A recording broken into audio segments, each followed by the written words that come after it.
শ্রী শ্রী মায়ের বাণী। মা বলছেন, আমার শরৎ অর্থাৎ শারদানন্দজি যেমন ছেলে, এই আমজাদ অর্থাৎ মুসলমান ডাকাত তেমন ছেলে। শ্রী শ্রী মা তার সন্তানদের বলছেন, বাবা জানো তো, ঠাকুরের জগতের প্রত্যেকের উপর মাতৃভাব ছিল।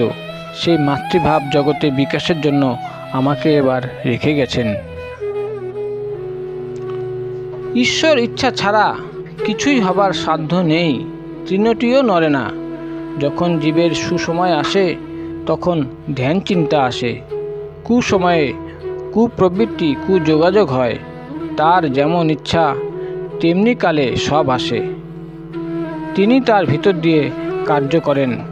নরেনের কি সাধ্য? তিনি তার ভিতর দিয়ে সব করলেন বলেই তো নরেন সব করতে পেরেছিল। ঠাকুর যেটি করবেন তা ঠিক করা আছে, তবে ঠিক যদি কেউ ওর উপর ভার দেয়, উনি তা ঠিক করে দিবেন। সব সয়ে যেতে হবে, কারণ কর্ম অনুসারে সব যোগাযোগ হয়, আবার কর্মের দ্বারা কর্মের খণ্ডন হয়। তুমি একটি সৎ কার্য করলে তাতে তোমার পাপটুকু কেটে গেল। ধ্যান জপ ঈশ্বর চিন্তায় পাপ কাটে।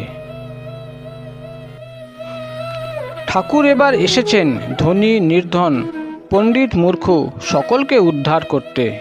মলয়ের হাওয়া খুব বইছে, যে একটু পাল তুলে দেবে, শরণাগত হবে, সেই ধন্য হয়ে যাবে। এবার বাঁশ ও ঘাস ছাড়া যার ভিতরে একটু সার আছে সেই চন্দন হবে। তোমাদের ভাবনা কি? তোমরা আমার আপনার লোক। তবে কি জানো, বিদ্বান সাধু যেন হাতির দাঁত সোনা দিয়ে বাঁধানো।